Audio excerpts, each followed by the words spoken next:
Komisi Pemberantasan Korupsi baru-baru ini mengungkapkan bahwa kerugian negara akibat praktik korupsi di bidang kesehatan, khususnya yang melibatkan BPJS Kesehatan, mencapai sekitar 20 triliun rupiah. Wakil Ketua KPK, Alexander Marwata, menyatakan bahwa angka tersebut merupakan 10% dari total pengeluaran untuk kesehatan masyarakat di Indonesia. Alex menjelaskan bahwa pada 2024, pemerintah mengalokasikan sekitar 150 triliun rupiah untuk mendukung layanan kesehatan bagi 98% penduduk Indonesia yang terdaftar dalam BPJS Kesehatan. Dengan anggaran sebesar itu, Alex menekankan pentingnya transparansi dan integritas dalam pengelolaan dana. Ia meminta BPJS Kesehatan untuk lebih memperhatikan tata kelola keuangan agar dana tersebut benar-benar digunakan untuk kepentingan masyarakat.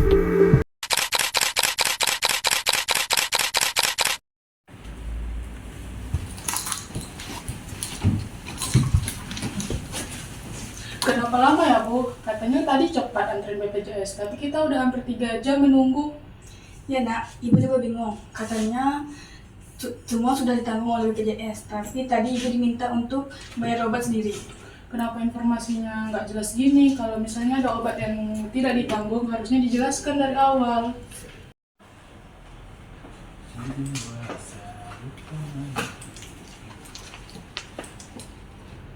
Atas nama Ibu Zuleka,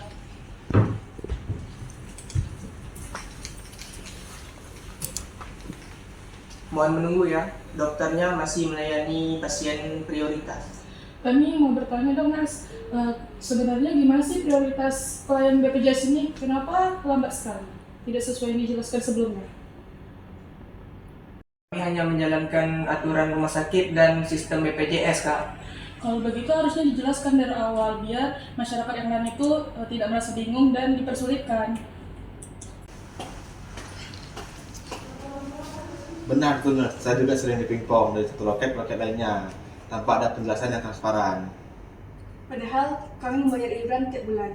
Kami masyarakat kecil ini tidak berani ngomong, takutnya makin dipersulit. Inilah masalahnya, kurangnya transparansi menjadi kurangnya akuntabel. Kami juga kewalahan. Informasi dari pusat sering berubah, sementara pasien terus bertanya. Kalau begitu, pihak rumah sakit dan pihak BPJS harusnya memperbaiki sistem komunikasi terhadap masyarakat. Betul. Baik, kalau begitu bolehkah kami ngomong sama direkturnya? Baik, akan saya sampaikan.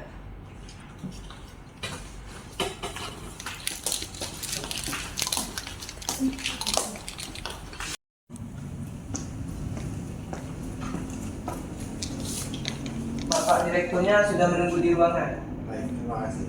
Ayo saya antarkan.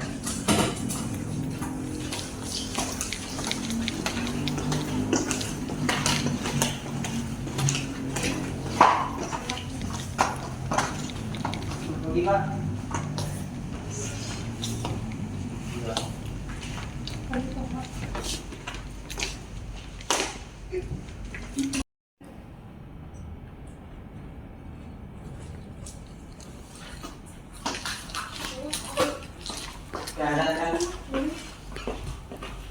Selamat pagi, silakan duduk.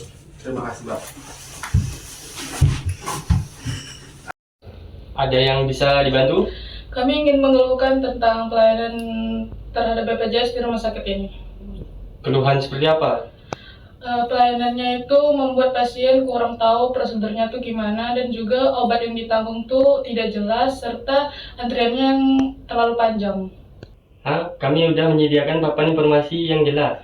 Tetapi tidak semua masyarakat memahami istilah medis ataupun administrasi. Transparansi pelayan bukan hanya menempel informasi, tetapi harus memahami masyarakat juga agar mereka mengerti gimana sih prosedurnya.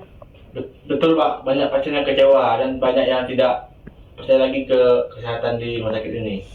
Kami hanya ingin diperlakukan dengan jelas dan adil. Sekarang saya mengerti, jika informasi tidak terbuka, maka akuntabilitas juga dipertanyakan. Mulai bulan depan, kami akan memperbaiki pelayanan BPJS, menyediakan petugas edukasi pasien dan membuka ruang pengaduan yang lebih mudah diakses. Semoga juga pelayanan lebih transparan dan juga memudahkan masyarakat. Karena kesehatan adalah milik hak semua orang.